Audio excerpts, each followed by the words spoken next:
We are back, made for Philly, presented by Godzilla Media. I'm Bryce Linsky alongside Matt Minton. We obviously are going to get to the birds here in a second. We have some Phillies to discuss, Ben Simmons rumors heating up. But first off, it's Dallas Sucks Week. This is just a perfect shirt for the people that are watching on YouTube. I just love this shirt. Dallas sucks. We'll get to that, but Matt, we got to start off with a little bit of a humbling experiment for us, talking about an Eagles team that coming off a high in the season opener against Atlanta, the home opener, we were feeling pretty good after what we saw, and there are good things to take away from this game, but ultimately they did lose 17-11 to the Niners. Some good, mostly bad, some ugly, and we are also left with the sour taste of our mouths. Brandon Brooks is on IR, short-term IR, with a strained pec, and Brandon Graham ruptured his Achilles. He is done for the year. Two big blows for this football team. If anything, it's the two strengths of this team are the offensive and defensive line. So these are the positions that they may be able to stomach it. Saw good things from Landon Dickerson. Need a little bit more of that pass rush, but let's get to it. Initial thoughts off the Eagles falling to 1-1 in the season opener. Yeah, I don't know if I want to call it necessarily a wake-up call, but it is kind of all right, let's bring it back to reality. The Eagles aren't going to go 17-0. It's just not going to happen. But in a team like the Niners that is, in my opinion, capable of making another run back to the Super Bowl soon, I think we did see a lot of good things. I mean, Jalen Hurts didn't have the best day, but was somewhat efficient given the circumstances. Didn't turn the ball over for the second straight week, so that's another good thing you want to see. Quez Watkins had a bit of a breakout game, over 100 yards, so that was good to see. So I don't want to say it takes away off in the season, but it makes this Dallas Week 3 game now a lot more important to be able to go in now against the division and be 2-1. I think it'd be, I don't want to call it a must win, but they really should be winning this game. Yeah, and we're going to get obviously to that game with our full breakdown here in a little bit. The first thing that comes to my mind going back to Sunday was I did not like the offensive game plan at all. With 5 minutes to go in the third quarter, and the Eagles had run the ball 24 times and thrown it 15 times, that at that point in time, they had only scored 3 points. The passing game was out of sorts other than a few plays, and that's a little concerning based off what we saw last week. But you can't just stop throwing the football, and as much as we want to emphasize running the ball, Miles Sanders looked good on Sunday. It's hard to win in the NFL running that much and completely ignoring the passing game for pretty much 3 quarters of football against a defense that saw Jared Goff throw for 338 yards and 3 touchdowns on him the week prior.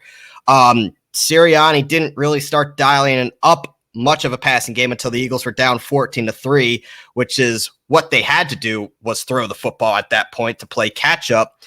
They've got to do better. Other than 2 passes to Quez Watkins, 1 for 26, 1 for 91, which is simply inexcusable that they got no points out of that drive. Sirianni really overthinking himself on that scenario once they got inside the 10 there. Outside of those 2 plays, Jalen Hurts had only 73 passing yards. Devonte, Goddard, Ertz, Rager, Kenny Gainwell, and Sanders combined for 77 yards. Other than the 2 Watkins catches, again, the Eagles' next longest pass play was a 14-yarder to Goddard. Now, they did try to stretch the field a little bit, but, it wasn't – they weren't connecting, and it just wasn't there. The offense was off. You've got to get all these weapons, get them the ball. The tight ends not being involved like they were in this past game was inexcusable. That should never happen again. We'll see if Hurts plays this week. We'll get to that in a little bit as well. The Eagles took a bunch of deep shots, like I said, but there was literally no mid-range game, and you can't win like that. Some things to clean up on the offensive side of the ball for sure. Yeah, it's good to see that they're not afraid to necessarily take that big shot, but if you can't execute your short-term and medium routes, like that's kind of what you need to win. If it's good to have that in your playbook to be able to have the confidence to go to these big burners down the field, go for those big chunk plays. But if you're not executing the standard in-between plays, it's not going to work out for your offense. I kind of think that what we saw for this season, the Falcons, was kind of like best case scenario for this offense. Mm-hmm. And I kind of want to say, like, hopefully this is worst case scenario for the offense where Sirianni kind of overdid his play calls a little bit. Like, I don't know if bringing out the Philly special in that situation. Yeah, what the hell was that? I wasn't fully mad to see it, but in that situation, you're at like what, the 1 or 2 yard line, maybe give it to Hurts, let him go for a sneak, or just have him do a rollout. But a little bit of overthinking, but hopefully that's the worst case scenario we see for this offense this year. And let's focus in on that scenario. You cannot simply in this league hit a 91-yard play and not put any points on the board. You just can't. That's inexcusable, and there's a reason that hasn't happened in the NFL in 9 years. Think about that. No team has done that in 9 years. That's a long time. That's a decade pretty much.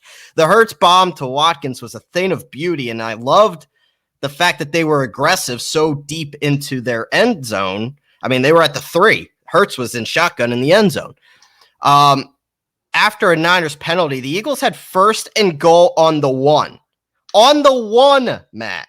Mm-hmm. They ran 4 straight plays, 3 passes and a run. And we talk about not throwing the football enough. That's where you need to run the ball. Mm-hmm. None of those play calls really had a chance. And on the 4th down, you have the Greg Ward version of the Philly special. I mean, stop overthinking it. You have a world-class offensive line, even with Brandon Brooks out. Lander Dickerson looked good. Just run your right. Just run your offense. The whole sequence, once they got to the 1, looked sloppy. Awful play selection. And look, I give credit to Sirianni. He owned up to it. He's like, I got to put these players in better positions to succeed. He took ownership of the poor play selection, but simply poor execution, bad results, score there. And honestly, you're talking about a totally different game. I took away from this game, it came down to 2 plays, the blocked field goal and the scenario on once it became 1st and 1, really after the 91-yard play. That's what did the Eagles in. If the Eagles convert, make that field goal, I mean, that's 6 to 10 points you left on the board. That's a whole entire different ball game because the Eagles were almost there in the 4th quarter. They got the touchdown, converted the 2-point conversion, made it a 6-point game, but they simply didn't have enough time to stop the Niners defense and get the ball back for the offense. It just didn't work out that way. You can't shoot yourselves in the foot, especially against a good team like San Francisco. Yeah, going back to what you said about just leaving points on the board, people want to talk about, say, the missed delay a game possibly for the Niners, which granted, I hate to go to blaming the rest, but look, you have to also look at the fact they missed a field goal.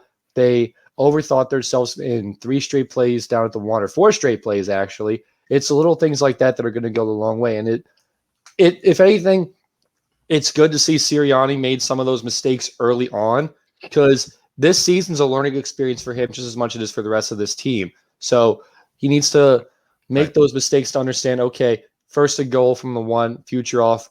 So let's just do a QB sneak or bring in one of our running backs just to run it in behind this great offensive line with a lot of high talent instead of going and overthinking it. Yeah, look, rookie head coach made rookie head coach mistakes. You expect that. I mean, let's not pump let's pump the brakes a little bit. We're not trying to be over dramatic. This isn't Doug Peterson in his 3rd year with a Super Bowl contending team. This is a young team with a young rookie head coach. There are going to be bumps down the road, and against the Niners team, you can expect some of that. I mean, it is expected. Let's look at the defensive side of the ball, Matt, and it's hard to really complain too much about the defense. They really did play well. They allowed 17 points, and they've only given up 23 in 2 games. That's about all you could really ask for out of any defense, but at the same time, you do expect a little more from this defensive line. Like I said earlier in the show, I'll say it again, losing Brandon Graham's going to hurt. That stings the leadership on and off the field. Now, he will help as much as possible without obviously contributing on the field. But let's look at this defense. And the Niners threw 30 times with Jimmy Garoppolo, and the Eagles didn't record a sack. That's not something you want to hear about when we talk about the strength of this defensive line. It's the Eagles' pass rush, and it seemed to have lost a step once Brandon Graham got hurt, which is something they're going to have to correct moving forward. And Jonathan Gannon explained, put emphasis on that this week and said so as much in his press conference. But the 49ers have a very good offensive line. I get that. But it dominated the line of scrimmage, especially in the second half, and that's not something you want to see out of the Eagles' strength of the defense 2 weeks in the defensive ends, no defensive end has a sack. Garoppolo did a nice job of getting rid of the ball quickly to not allow that pass rush to get to him.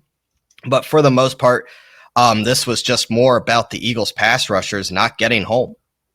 Yeah, I would say that would be my only complaint for this defense in week 2. I mean, anytime a defense allows 17 points or less, you like to think you're in a pretty good position to win the game. The Eagles were in there till the end, but the big thing is, one, you want to see them create more momentum for the offense, and that comes with starting to get more pressure and getting these numbers up for sacks. Not to see 2 weeks with no defensive end having a sack, that's got to change, especially when Josh Sweat just got that $40 million contract extension, seemingly almost out of nowhere, but it didn't play much either. It really didn't play much, no. So you want to see more pressure from really what is supposed to be the strongest part of this team, at least on defense. So going into next week, you really want to see them get more pressure, especially against the Dallas team too, with an offense like they have. Because if their pass rush is going to be weak all year, that's not what you want to see from this defense. You want to see them play to their strength, and that is getting to the quarterback. And there's been a disturbing trend with this Eagles defense, even going back to in the Peterson era with Jim Schwartz as defensive coordinator, and that's not getting many takeaways. And 2 games in, the Eagles still don't have a single takeaway. Last week, Slay had a good shot at one down in Atlanta, and on Sunday, Anthony Harris and Steve Nelson both got their hands on passes but couldn't finish the play. But we're getting off a season where it was the first time since 96 the Eagles didn't have an interception in their first 2 games, and now it's happened 2 years in a row, just to kind of give you that view of how rare of territory this Eagles defense is. And as much as we talk about how good they've been, they haven't been really too opportunistic, giving the Eagles offense short fields by forcing turnovers. You don't get a lot of chances at interceptions in the NFL. I get that, but you have to take advantage when they're in your hands, and the Eagles simply haven't done so as much lately. And let's talk about some boneheaded penalties that this defense has taken. The big play in the game really was the pass interference in the end zone on Anthony Harris, that 3rd and 3 early in the fourth quarter.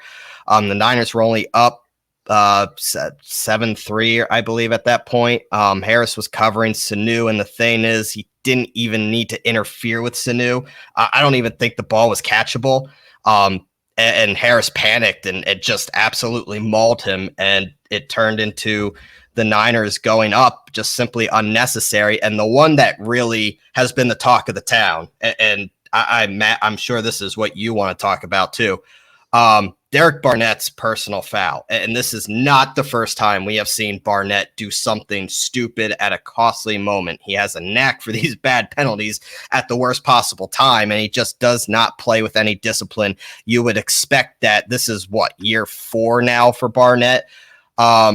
He was called for a personal foul, late hit on Jermichael Hasty after, the play was pretty much dead. It cost the Eagles a lot. It was a first down on a 15-yard penalty when it was going to be 3rd and 15, and the Eagles were looking at a 3 and out, probably getting the ball back. But at that point, you're looking at any kind of break to get some momentum, and that could have been it. And Barnett just shot this team completely in the foot, and it's something, especially with Brandon Graham out now, a guy like Derek Barnett needs to step up, and he needs to be more impactful on a positive end than what he did last week. Yeah, it's not what you want to see from a guy who's in, I believe, now his 5th season, especially as a first-round pick, and a guy who's been, one of your key starters since he's been drafted. But little mental mistakes like that, that's something that you should know in high school you can't do. So I really would like to see Gannon and the defensive line coach just chew him out and just tell them, you can't be doing this across those games. I wouldn't be surprised if they bench him for it, maybe even to start the game. Definitely get Josh Sweat more involved. Honestly, Devonte Smith, 7 targets, 2 receptions, 16 yards. That's a little discouraging to see, but the targets are there for him. I do expect him to be involved in the offense again this week. We're going to get to Dallas here in a second. But that just a tough game overall against a good Niners team that I hope will be a learning experience moving forward. And they need to flush it down the drain pretty quickly, Matt, because you are sitting on top of the NFC East right now. You are in a 3-way tie with Dallas and Washington, and it just so happens you're going down to Dallas for Monday Night Football. I mean, this is going to be one hell of a game, an early season tone setter, if you will. I mean, going down to Dallas, it would be huge for this team to show up into Dallas and beat, honestly, I mean, looking at this Cowboys team, I believe that this is a beatable bunch. The Cowboys against the Buccaneers in week 1, they competed. They followed their expected script. They threw the ball over the place, exposed Tampa on their defensive struggles in the secondary, threw the ball all over the place. Yet in week 2, Dallas managed with their first win. They scored less than 30 points. Their defense played better, though they're shorthanded. They are going to need to be better, especially against the Eagles, if they want to compete with the Birds. Hopefully they don't. But we've seen 2 entirely different Dallas Cowboys teams in the first 2 weeks of the season. So it's definitely, I mean, and you could say we've seen 2 different Eagles teams too. This is going to be a bloodbath of a game and should be a doozy.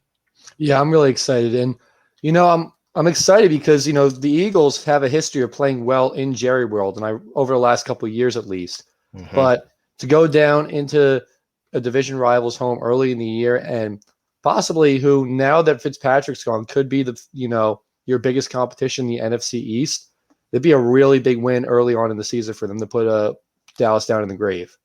Yeah, matchups between NFC East teams are always close. It doesn't really matter what the records are, especially when it comes Eagles, Cowboys. To your point, Matt, the Cowboys and Eagles have split their 4 matchups over the past 2 years. When the Cowboys have lost, it has been because their offense has struggled. In those 2 games that the Eagles have won, they have scored a total of 18 points. And it seems like when the Eagles have lost, it's been costly mistakes on the offensive side of the ball, giving Dallas's offense just opportunities to score at will. One of the biggest games, really, the Eagles were throwing out. Last year, we had the wonderful secondary piece together by a bunch of practice squad players that did not end well. But this is an Eagles team overall that's going to be healthy. Let's start on the offensive side of the ball, Matt, against this Dallas defense. And I do want to point out that they're probably not going to have I know they're not going to have Randy Gregory. They also lost Keanu Neal. Now he's doubtful this week. This Dallas defense is quickly falling apart. They've had to put Micah Parsons up on the defensive line for some depth. When you look at their secondary outside Trayvon Diggs, they've had to start Anthony Brown. He played a little better last week, but still, when I look at what this Eagles offense has been good at these first 2 weeks and have been willing to take those deep shots, I'm looking at Jalen Hurts, and I'm looking at this offensive line preventing the pass rush from getting to Jalen Hurts, kind of like what we saw San Francisco be able to do and disrupt Hurts and not let him get comfortable. I expect Hurts to hopefully have a little bit of an easier time in the pocket this week to allow those deep shots to Kez Watkins and Devonte Smith, hell, even Jalen Reagor, to develop. This is a secondary that I expect Nick Sirianni and this Eagles team to expose. Yeah, I'm really looking forward to it, especially when you look at how weak this defense is built and coming off of that weak performance. So this is a really big week for the wide receivers and Hurts to try to get back on the same page. Then it could be another big week for Devonte Smith and Quez Watkins if they can get him involved in the early screen game. I'm excited. I really am. And I really do have a good feeling about this, despite it being down in Jerry World. Yeah, it almost seems like, and it's been weird, that the Eagles have had more success down in Jerry World than they have at the Link against Dallas. It's been weird that the road team seems to beat each other in their respective stadiums last year. That wasn't the case. The Eagles beat them at home, and the Cowboys won at Jerry World. But this is an Eagles team. Like, I've looked at that. I've made sure, obviously, I watched Dallas against Tampa Bay, and they oppressed me, honestly. But playing against the Chargers, it's kind of like the Eagles against the Niners. Like, the Eagles lost, but they were the better team. The Chargers were the better team. But, there's some controversial calls at the end of that one. It ended in a last-second field goal by Greg Zuerlein to give the Cowboys the first win of the year.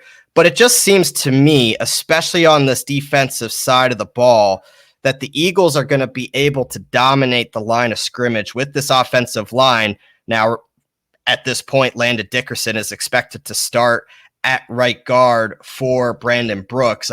Even though the Eagles depth chart has, which is interesting, Nate Herbig is listed at the top of the depth chart right now at right guard.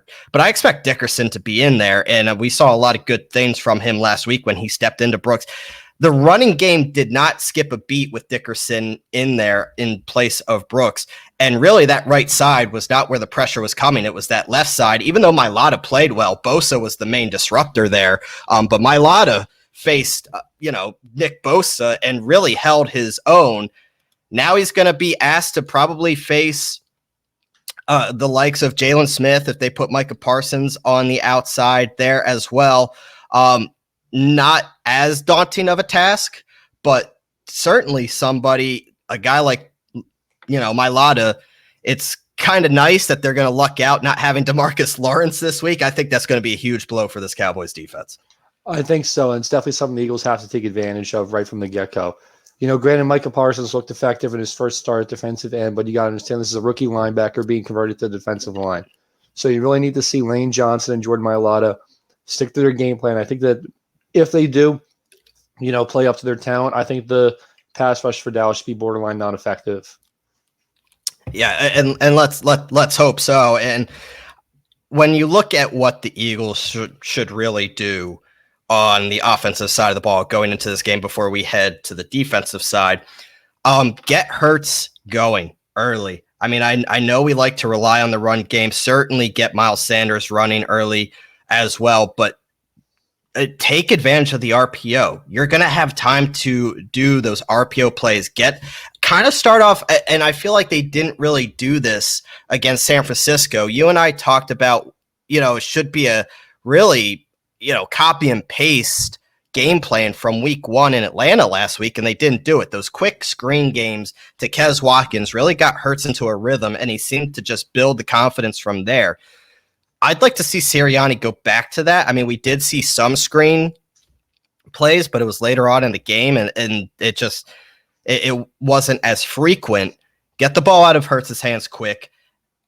Get the defense to think they're, to honor the run with Jalen Hurts. Get him to use his legs and kind of loosen that secondary up to honor, get some one-on-one coverage. Say Devonte Smith finds himself on Anthony Brown one-on-one. Take that deep shot then. Get the ball out of Hurts' hands quick. The deep ball will come. Yeah, I'm really looking forward to this. I really do want to see hopefully Hurts getting more of a rhythm. Honestly, if they repeat what they did down in Atlanta, I really don't see any reason why this offense wouldn't be able to really take advantage of this Dallas defense. Right. We talk about, you and I have talked about this. I know I've talked about this on my other podcast, Sports with a Z and a T. It's never been Dallas's offense that anybody's really had a complaint about. It's this defense. This defense is not good, and they're shorthanded. You didn't really see the Chargers take advantage of it this week, but this is a Dallas defense. The Eagles can really do what they want if they come in with the right play calling against this team. I expect the speedy receivers to have a significant day, which kind of leads into the next part of this before we go to the defense. Let's do standout stars on the offensive side of the ball before we head to defense.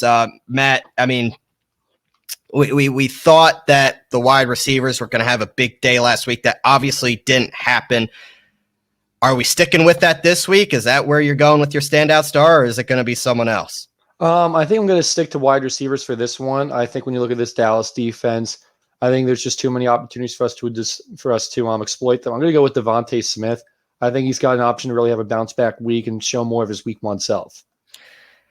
I agree with that. And if you weren't taking Devonte Smith, and we always had the cop-out that the quarterback was the cop-out choice, but I feel like 6 starts in and Hurts entering, only the 3rd game of his, as QB1 of this team, I'm going to go with Jalen. He seems to have the knack for the bright lights. He did so in college.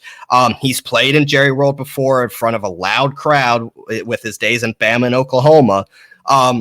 So this is not uncharted waters for him.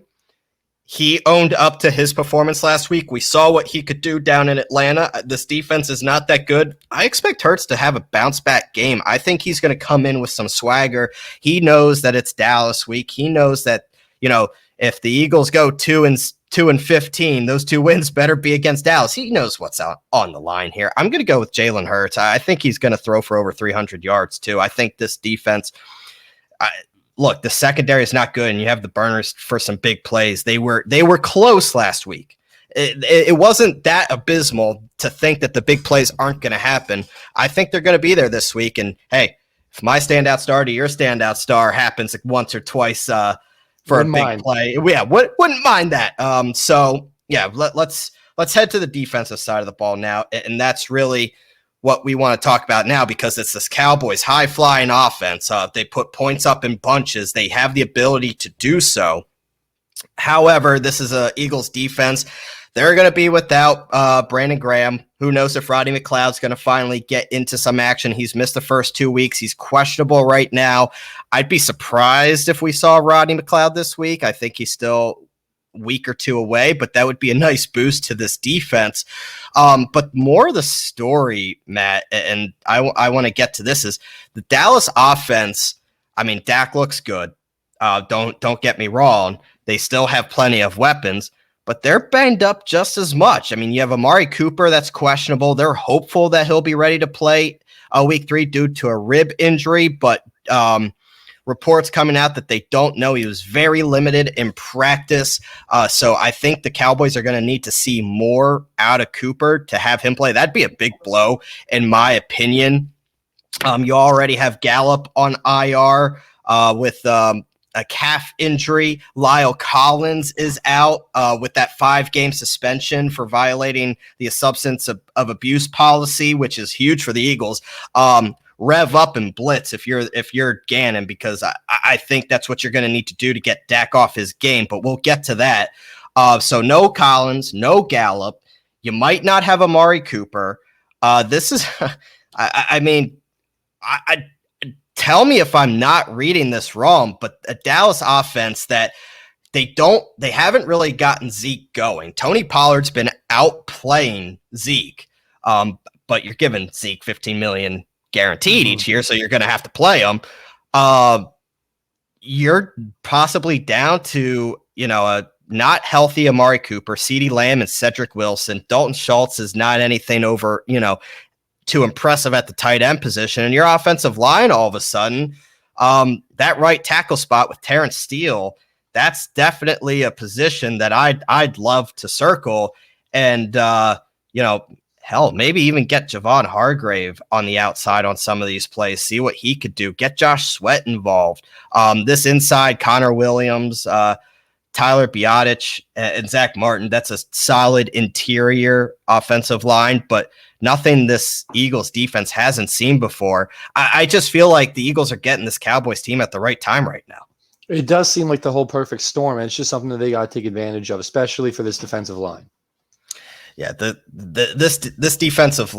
Let's go to the defensive line, right? I mean, you think Josh Sweat is going to be out there more, especially with the absence of Brandon Graham now done for the year. You'd look at Javon Hargrave, who's having a great year. I mean, we talked about Hargrave having a disappointing year last year. He's probably been their best player on the defensive line so far. Fletcher Cox, I need to see more. I need to see more from Fletcher Cox. He's been disrupting in the backfield, but he hasn't really recorded any big plays, in my opinion. And Derek Barnett has to be a little bit more disciplined. Are you surprised we haven't seen more Ryan Kerrigan so far? Very, yeah. I think that now with hopefully Graham down, he gets a little bit more involved, but he's a guy where you want to see him. He's almost been the forgotten man for his defensive line the first couple of weeks. You almost forget he's been out on the field. I mean, this is a guy that's an all-pro defensive end from Washington who's been, especially in NFC East matchups, dynamite. Maybe this is the game they unleash him, Matt. I don't know, but he's been very successful, especially against, I know he was always successful against the Eagles. He was always making a name. He did the same with against the Cowboys as well. The defense, I've actually, Jannard Avery, on a limited time basis has made some nice plays. I know that sounds as weird as it is, but he stood out to me. Eric Wilson and Alex Singleton. Alex Singleton has been incredible this year. I've really liked what I've seen from him. The linebackers. Look, this defense has been good. We kept telling people that this defense is good. The secondary, Darius Slay and Steven Nelson, there's no big plays. And that's really what Gannon has to focus on. He always says, I'm going to focus on not giving up the big plays. Well, when it comes to the big plays, this is probably your biggest test yet to see if they can limit CeeDee Lamb if Amari Cooper plays, to see these home run balls that Dak usually unleashes with those guys. Can they limit that and not get caught into any bad pass interference penalties, or even worse, giving up those plays? Agreed. And going back more to Ryan Kerrigan a little bit, I feel like this defense has to get a little bit more creative, at least on defensive line, because remember how in the Jim Schwartz days, one of the things I always liked is in certain obvious passing situations, you'd see they would move Brandon Graham inside and let him disrupt the Fletcher Cox. Wouldn't mind seeing them try to find a way to shift Kerrigan into that similar role. But going back to Fletcher Cox, I would really like to see at least a 1.5, 2 sack performance from him next week. He really needs to make his presence known and show that he's still the alpha dog in that defensive line. This is a guy that, he's getting older. I get that, but is still one of the better interior pass rushers in all of football. He has been compared to one of the closest, if not the closest interior pass rusher to an Aaron Donald. These are the two guys that have the 2 highest contracts as well for interior pass rushers. So, yeah, I agree. Fletcher Cox, who now has to take on being that leader of the offense, now that Brandon Graham is done for the year, he needs to step up, and hopefully Kerrigan does as well. And we'll see if Rodney McLeod does play, but I would expect to see Kevon Wallace, who took a in my opinion, bad target. It's not targeting in the NFL, but it was a personal foul, headshot on Sermon that concussed him. In a split-second decision like that, it's just tough to call that. It was questionable at best, and especially at that point in the game where the Eagles were about to get the football. That was a tough pill to swallow. Definitely, yeah. So it's just a little mental mistakes that add up to big outcomes. So if hopefully, like I said, hopefully last week is kind of a worst case scenario, but you want to see them correct those little things early so that this can be a really competitive rest of the season.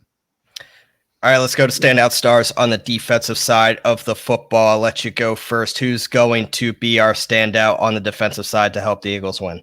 I'm going to go with Fletcher Cox. I think he's hungry for that first big game. I expect him to see, hopefully at least get his first sack, if not more. I think he needs to have a big game and just take advantage of the speed-up Dallas interior line. And since you went pass rush, I'm going to go with Darius Slay. And not that he's not performed. He's been very, very good. And that's exactly what you want out of your CB1. And he's going to have to step up again, whether it be CD. My guess is, look, whoever Slay doesn't take, whether it be Cooper or Lamb, Steven Nelson's going to take. But the Eagles' defense is predicated on not giving up those big plays, shutting down the receivers to allow this pass rush, because Gannon doesn't really like to blitz that much. We know that.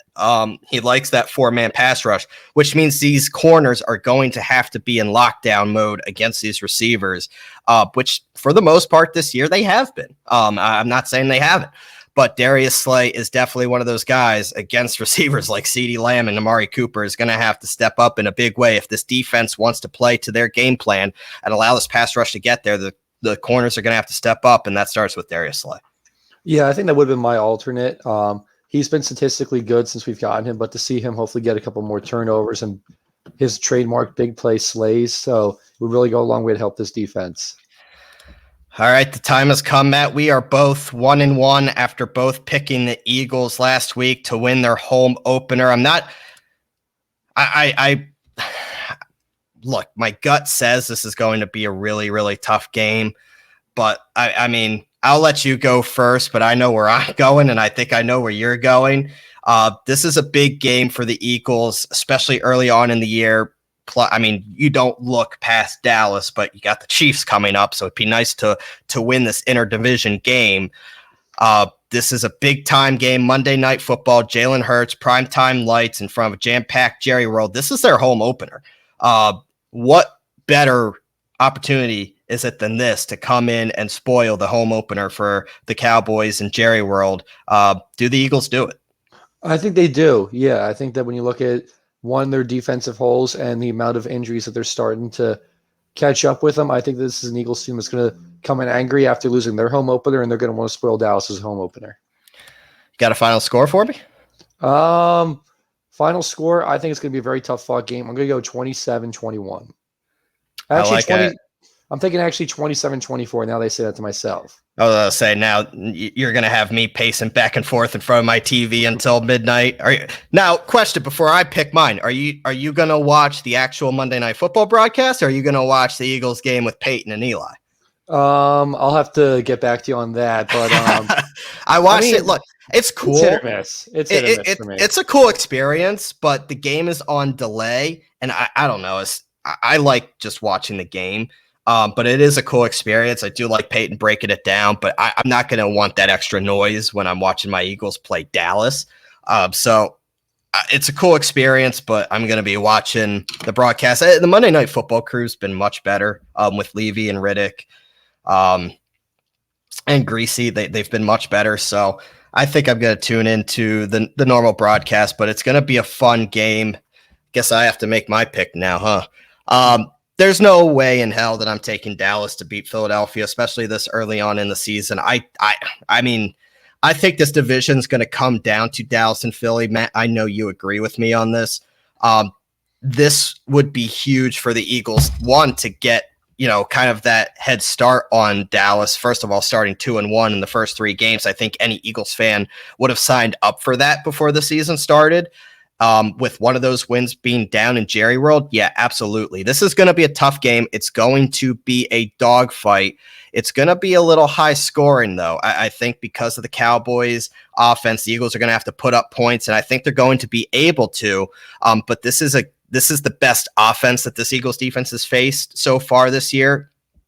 The Eagles defense has been good, but not perfect. The Cowboys still have those weapons.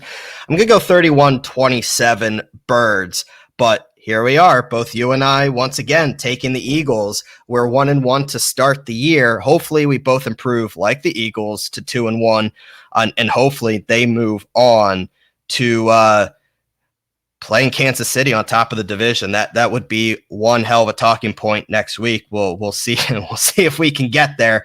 But let's worry about Dallas. This Eagles team looks good. We're going to drop the Eagles for now. We have some other Philly sports topics to get to. And normally during football season, we don't usually do this, but I feel like, this is some rare territory here. Ben Simmons is back in the news. He is indeed not reporting to camp as expected. Just dump him into the Schuylkill now. I mean, honestly, I am so over Ben Simmons, and the Sixers team owes him nothing. Absolutely owes him nothing. I would almost be okay just, letting him rot on the roster for the next 4 years and just giving it right to him, because I don't know where he thinks he has the right to pull this card. He's trying to pull a James Harden, and he's just not James Harden. However, with that being said, the belief still is, before training camp starts, now we're a week away, that Ben Simmons will get traded. And the most recent buzz has long been the Portland Trailblazers, and it once again has popped up. And obviously, when Sixers fans hear Portland, we hope that Damian Lillard is involved, but it doesn't sound like that's going to happen. However, that's not to say Ben Simmons won't end up in Portland. The latest rumor for the Sixers would be a straight up swap for Simmons McCollum, possibly Robert Covington being tossed in there. At this point, Matt, I mean, I'll take it. I wouldn't be too against CJ McCollum and Rocco coming in for Ben Simmons at this point, because you just need to get him out here, and you need to get the guys that actually want to be here in Philadelphia working together, getting ready to rock this season, because this is a tough, deep Eastern Conference, and the Sixers do not need this Ben Simmons dark cloud hanging over them as the season starts. It's just not going to be good for anyone. Yeah, at this point, just cut your losses, get whatever you can get for him, whether it's dumping him into the Schuylkill, a couple draft picks and a starting caliber player It's clear he does not want to be here, and he's only going to be locker room cancer for this team. I'm over it fully, especially concerning how much this city has tried to help him along the way. And now he's out here playing the victim and just refuses to improve his game. Got to cut your losses and do what's best for the team. So let's play this hypothetical, Matt, that this trade happens. Say Ben Simmons goes to Portland and they get CJ McCollum and Robert Covington. That would mean Tyrese Maxey is the future at point guard, which I'm not against. Don't get me wrong. I think he's up for that challenge. I hope Rich Paul doesn't force the Sixers into sending Maxey with Simmons. That would be horrible, but I don't know why he's pulled that card, but he's pulled Maxey into this. Your starting five would be Maxey, McCollum, Rocco, Tobias, and Joe. Is that as spicy as having Damian Lillard alongside Embiid? No, it's not, but that's still a pretty good starting five. And with guys like Seth Curry, Danny Green, Furkan Korkmaz able to come off the bench, the depth turns into a serious advantage, which, correct me if I'm wrong, but for me, I mean, some of that has to be the performance of Ben Simmons, but the depth really was a big reason why the Sixers lost to the Hawks in 7 games in the Eastern Conference semifinals. I wouldn't be surprised, though, if Morey decides to stand pat and hope he can still finagle one of Lillard or Bradley Beal, which I just don't, at this point, I don't see happening in season.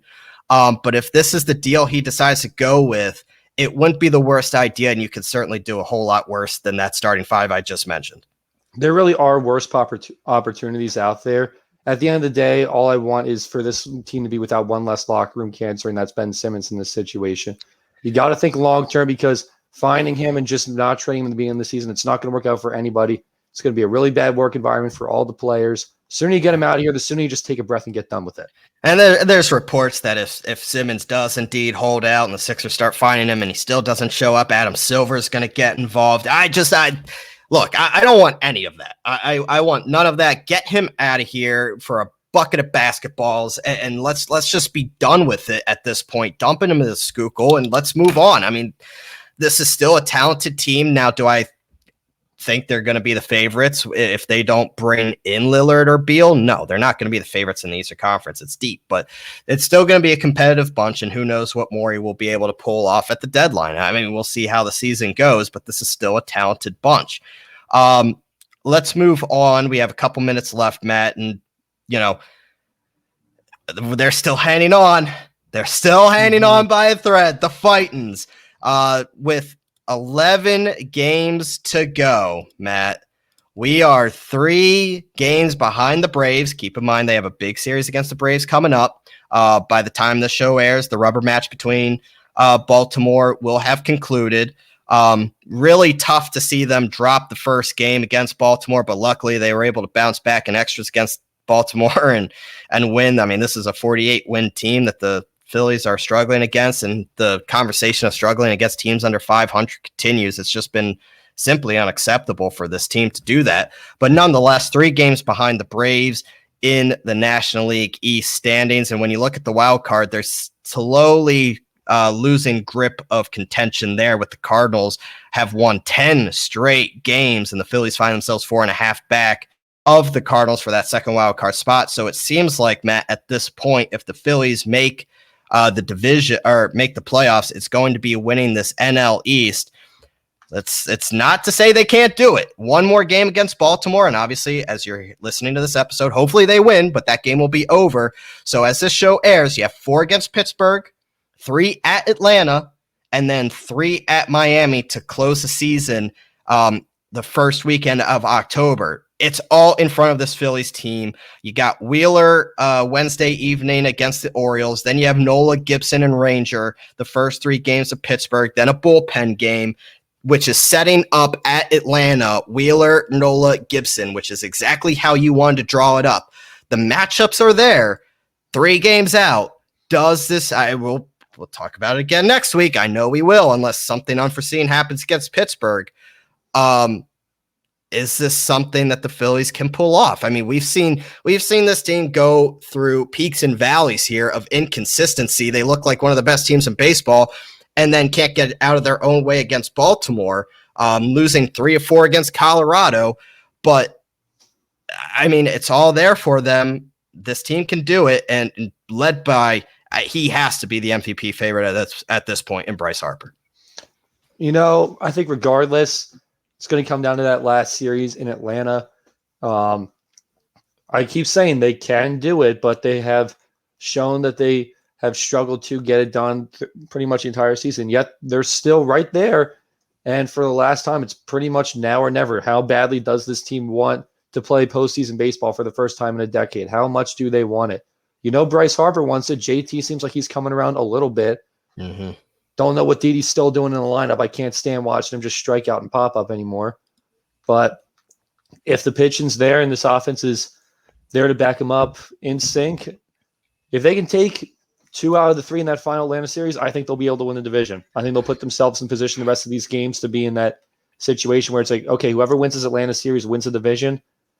They can do it, but are we going to get that good game from Nola, who struggled all year?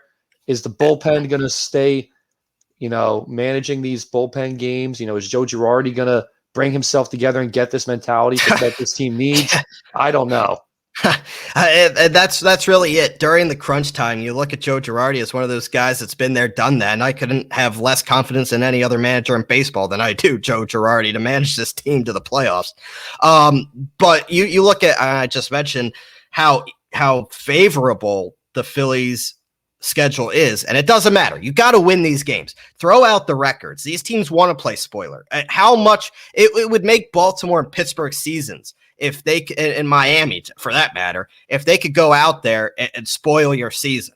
That would be a win for them. However, you look at Atlanta's schedule, and obviously they're at Arizona right now. I would expect them to sweep them. But then you go at San Diego for a weekend series this upcoming weekend. That's going to be tough. I mean, San Diego seems to be falling apart. It's been incredible how quickly they have fallen apart. But San Diego, that should be a tough series. Then obviously Philly, and then they close the season home against the Mets, which at that point the Mets may be out of it too. But the Phillies certainly have the more favorable schedule. Hopefully they can do it. I pray to God that the Fightins, we have some red October baseball. That would be nice considering we haven't had it in 11 years.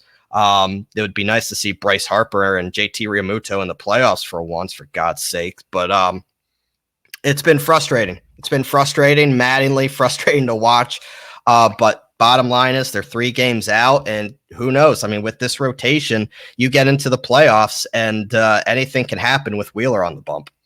You really can. And even if it's just winning that one wild card game and getting yourself to, well, probably not going to be the wild card, but even just getting to the NLDS at this point to get your team some relevancy in the postseason, it's going to make it that much more appealing for players to want to come in and absolutely play. Because, Nick Castellanos is supposed to opt out of his contract. Imagine him coming in hitting second behind Gene and Harper.